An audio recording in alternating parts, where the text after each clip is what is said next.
Hello and welcome to Foreign Dispatches, the program that takes you around the world in 25 minutes. I'm Teniola Shobowale. On the program this week, in the United States, former police officer Derek Chauvin is found guilty of murdering George Floyd. Plus, coronavirus cases surge in India, putting immense pressure on the health system. Americans awaiting a verdict in the trial of Derek Chauvin reacted with jubilation and relief on Tuesday after a jury found the former Minneapolis police officer guilty of murdering George Floyd during an arrest last May. But it also had many, including U.S. President Joe Biden, calling for greater police reform. As to count one, unintentional second-degree murder while committing a felony, find the defendant guilty. This verdict agreed to this 20th day of April 2021 at 1:44 p.m. Signed, juror foreperson, juror number 19. Same caption, verdict count two. We, the jury, in the above entitled matter as to count two, third-degree murder, perpetrating an eminently dangerous act, find the defendant guilty. This verdict agreed to this 20th day of April 2021 at 1:45 p.m. Signed by jury foreperson, juror number 19. Same caption, verdict count three. We, the jury, in the above entitled matter as to count three, second-degree manslaughter, culpable negligence, creating an unreasonable risk, find the defendant guilty. Guilty on all charges. Cheers, cheers, and cries of jubilation in Minneapolis on Tuesday as ex-policeman Derek Chauvin was found guilty of murdering George Floyd. Near the intersection where Floyd was killed last May, thousands had gathered waiting in anticipation. For many, it's a relief, but they say it's not over yet. With the verdict today, I feel like a weight's lifted off my shoulders, but I know that the work's not done. I know that there's a lot of work to do, but I think for today, black people have their pride, black people have their liberation. I think today is just a day to celebrate, but tomorrow's another day to work. We've been praying, we've never gotten a conviction. We've never gotten a conviction, and they keep killing us. Chauvin's conviction on all three charges, second-degree murder, manslaughter, and third-degree murder, ends a 3-week trial which has become the focal point of a national movement for racial justice. U.S. President Joe Biden and Vice President Kamala Harris commended the verdict from the White House on Tuesday evening, but urged that more work needs to be done. Today, we feel a sigh of relief. Still, it cannot take away the pain. A measure of justice isn't the same as equal justice. This verdict brings us a step closer, and the fact is, we still have work to do. We still must reform the system. It was a murder in the full light of day, and it ripped the blinders off for the whole world to see. The systemic racism the Vice President just referred to. The systemic racism is a stain on our nation's soul. The knee on the neck of justice for Black Americans. Profound fear and trauma. The pain, the exhaustion that Black and brown Americans experience every single day. Singing the same tune in a statement released on Twitter, former President Barack Obama wrote that true justice is about more than a single verdict in a single trial. The conviction triggered a wave of relief and reflection not only across the United States, but in countries around the world. And speaking to reporters after the verdict, George Floyd's brother said his fight isn't over just yet. I feel relieved today that I finally have the opportunity for hopefully getting some sleep. A lot of days that I prayed and I hoped and I was speaking everything into existence. I said I have faith that he will be convicted. Today, you have the cameras all around the world to see and show what happened to my brother. It was a motion picture, the world seeing his life being extinguished. And I could do nothing but watch. It seems like this is a never-ending cycle. Yeah. Reverend Al always told me, we got to keep fighting. I'm going to put up a fight every day because I'm not just fighting for George anymore. I'm fighting for everybody around this world. I get calls, I get DMs, people from Brazil, from Ghana, from Germany, everybody, London, Italy, they're all saying the same thing. We won't be able to breathe until you're able to breathe. That's right. Today, we are able to breathe again. Marchers across the country answered the call to action on Tuesday as they took to the streets in the wake of Chauvin's conviction, continuing to shout George Floyd's name. But while this is a small win in the United States, another major issue lurks in the shadow: gun control. In 2021, there's been at least 150 mass shootings in the country. With a gradual return to public places, mass shootings are starting to make headlines again in the United States. On Sunday, April 18th, 5 people were hospitalized after being shot and injured in Louisiana. It was the third multiple shooting reported in the United States within 24 hours. Since March 16, when 8 people were killed and 1 wounded at the 3 Atlanta area spas, the United States has had at least 50 mass shootings. And in 2021, the country has reported at least 150 mass shootings. The spate of shootings has increased public pressure to tighten gun regulations. U.S. President Joe Biden, a Democrat who has a long history of advocating for gun restrictions, earlier this month announced limited measures to tackle gun violence that included a crackdown on self-assembled ghost guns. But more stringent measures face an uphill battle in a divided Congress, where Republican lawmakers have long opposed any new gun limits. This has to end. It's a national embarrassment. It is a national embarrassment what's going on. And it's not only these mass shootings that are occurring. Every single day,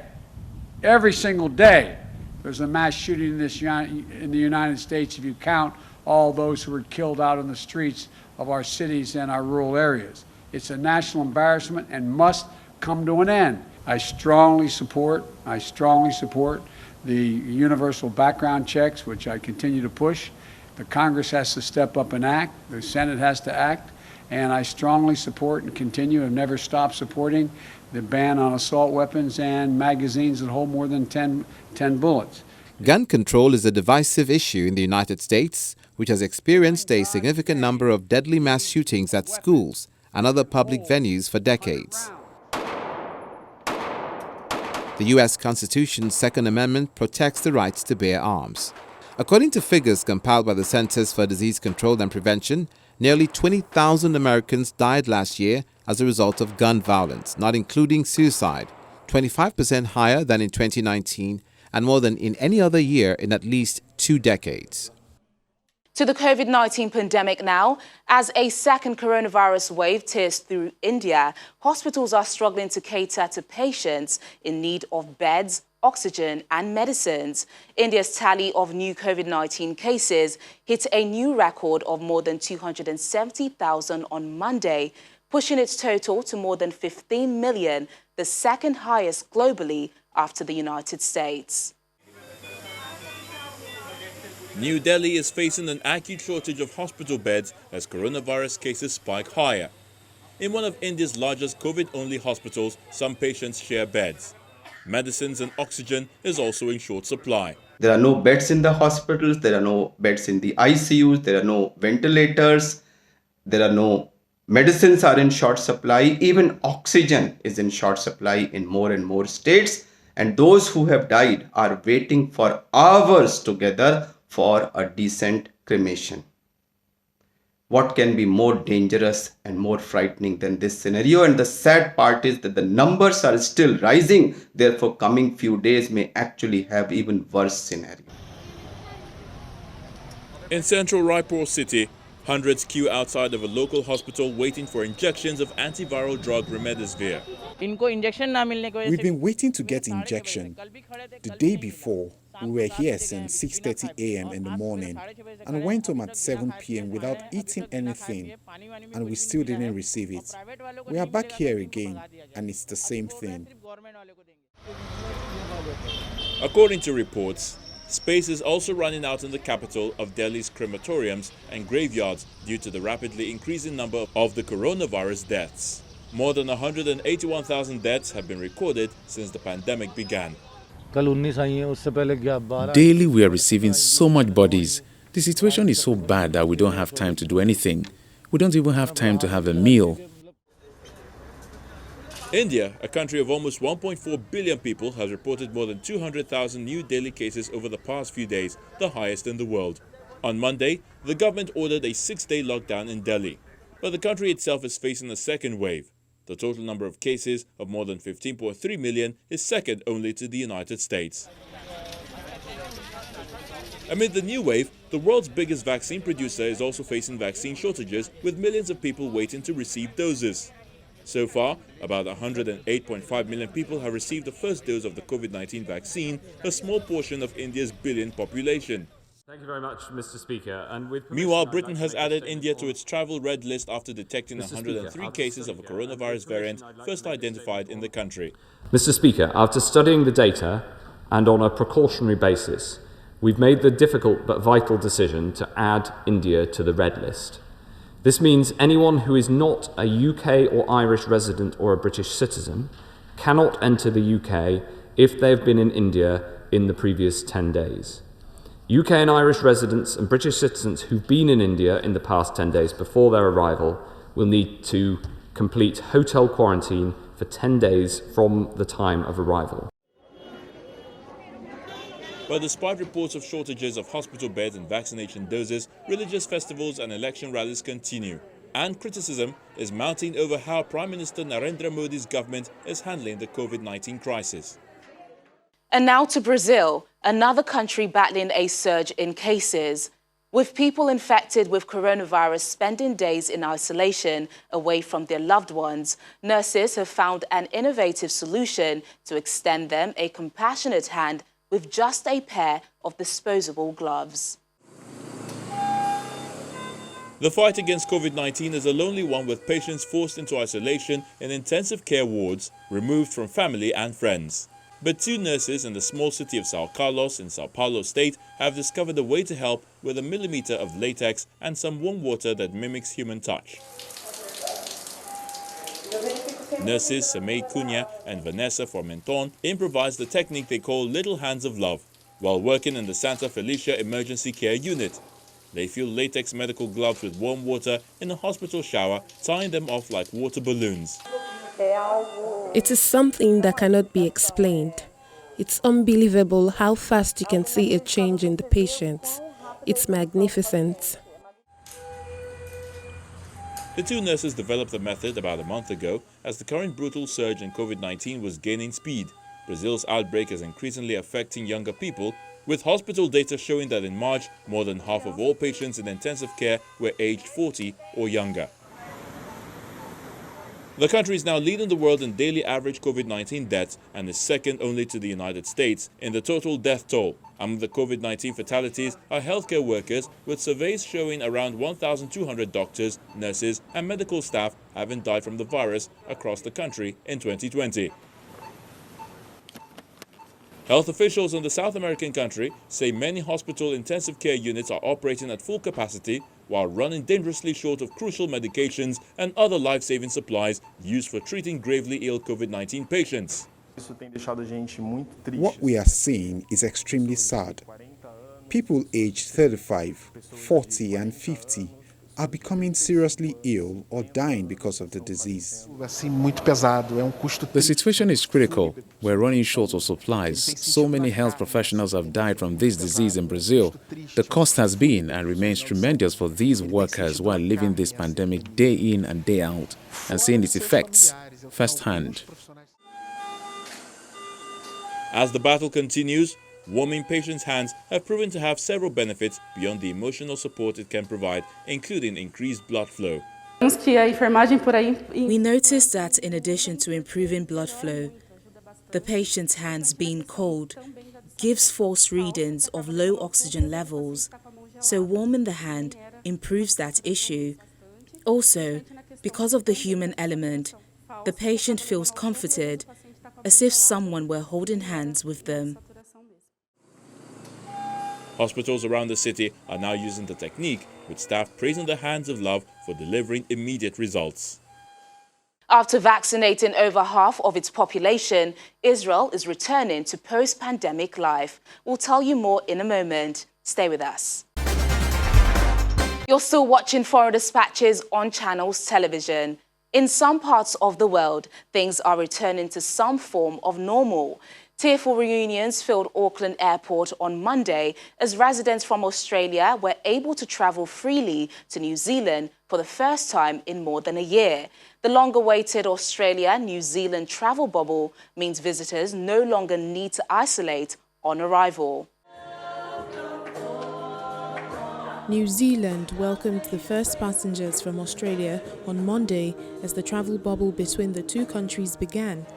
It's a pandemic milestone that allows quarantine-free travel between the countries for the first time in over 1 year. Hundreds of passengers like this Australian grandmother touched down in New Zealand, eager to see her loved ones. It's very emotional. I've been waiting so long. Most Australian states have allowed quarantine-free visits from New Zealand since late last year, but until now, New Zealand has enforced isolations for its neighbours, citing concerns over sporadic outbreaks there. There were plenty of tears and hugs to go around at Sydney's airport. Also, as the first flights from New Zealand arrived following the commencement of the two-way travel bubble between the countries. I haven't been excited, I haven't looked forward, I haven't planned anything because I just didn't think it was going to happen. But we're here, so. Despite excitement this week, both Australian Prime Minister Scott Morrison and New Zealand's Prime Minister Jacinda Ardern have warned that the travel bubble is under constant review, depending on swings in COVID-19 outbreaks. On Tuesday, New Zealand authorities reported that an airport worker in Auckland tested positive for COVID-19. And look, when we opened on both sides, we of course knew that we would continue to have cases connected to our border. In fact, when we announced the date for opening the Trans-Tasman bubble, Queensland was dealing with cases linked to its border. So we accept that's going to be part of our journey together. I think Australia accepts that. And for both sides, we're always looking for clear connection to the border. In this case, there is. The travel bubble is expected to deliver a lift to both economies. Both nations have won praise for their handling of the COVID-19 pandemic. Strict border controls and snap lockdowns are among the measures that have kept infection rates low. Australia has recorded 910 deaths and New Zealand 26 deaths. Well, in the latest step towards a return to relative normalcy, Israel has dropped the requirement to wear masks outdoors and has fully reopened schools for the first time in more than a year. This is all driven by the country's fast-paced vaccination drive. Like a glimpse into the past, Israelis walked about barefaced as the mandatory wearing of protective masks outdoors was rescinded on Sunday. Boosted by a successful mass vaccination campaign against the COVID-19 pandemic, the state is becoming the envy of many other countries still struggling to get infections under control. Being without a mask for the first time in a long time, it feels weird, but it's a very good weird. It's like being with the mask is like part of me for a really long time, so being without it is it's weird, but good. About 81% of citizens or residents over 16 have received both doses of the Pfizer-BioNTech vaccine, and it appears to be working. Infections and hospitalizations are down sharply, but entry by foreigners is still limited, and non-immune Israelis who return from abroad must self-isolate. That's due to concerns over virus variants challenging the vaccine. The health ministry says it has detected 7 cases of a new Indian variant in Israel, one whose potency is being assessed. The country's Prime Minister Benjamin Netanyahu warns that coronavirus could still return, recommending Israelis to still wear face masks indoor and crowded events. We are leading the world right now when it comes to emerging from the coronavirus. I would like to emphasize 2 things. First, we're not done with the masks yet, meaning inside buildings, inside classrooms, we wear masks. Outdoors, we can take them off. It is still recommended to wear them in crowded events, but generally, indoors, masks on, outdoors can be taken off. The second thing is that we still have not finished with the coronavirus. It can return. Pupils of all school ages are also back in the classroom. Well, it's the third time we're opening the school year. Hopefully this time it's gonna last with us until the end of the school year, so it's very exciting. Kids are very happy to come back for a full day of school, and I think all of us as adults are really happy to be without our face masks during the day when we're outside without crowded places. So generally it's a very happy day, I think, for all of us. This morning it feels really great to bring our children back to school. The system is full, all the grades are there. Before it was partially, they were divided into groups, and finally the system is fully opened. Israel plans to administer vaccines to 12 to 15-year-olds upon approval by the U.S. Food and Drug Administration. Pfizer and its partners BioNTech requested emergency FDA authorization earlier this month for use in that age group. And finally on the program, Muslims in the UAE are finding new ways to observe the holy month of Ramadan despite COVID-19 restrictions. From breaking fast with family over Zoom to gathering in small groups, residents say this year's celebration is more vibrant. Also, government changes an old rule to help restaurants make the most of the season. Our correspondent, Mayowa Adegoke, has more on this. Managing the COVID-19 pandemic is changing the way Muslims in the UAE observe the Ramadan fast and celebrate with loved ones. In our personal lives as well, it is very kind of different for us not to meet up with our friends and family as frequently as we used to do. We try our best to keep everyone safe and healthy, especially the older people like my grandmothers and so on. So the dynamic did change a little bit, but you still have the community feeling and aspect where I used to break my fast with my neighbor, but today my neighbor would send me some food to my house and I would send her some food to her house. So we still have this community aspect of it. Traditionally, Ramadan celebrations are carried out in large families, groups or communities where Muslims would also gather to pray and break fast together. But that's all changed. Despite having administered nearly 10 million doses of COVID vaccines, people in the country must avoid large gatherings, with suhoor as well as iftar or breaking fast only being limited to people living in the very same household. At the Sheikh Mohammed Center for Cultural Understanding in Dubai, only a handful of tourists are allowed in for a special Ramadan program, which includes educational sessions, iftar, and prayers. A new directive targets restaurants across the city, removing an old law which mandated them to cover off dining areas during fasting hours.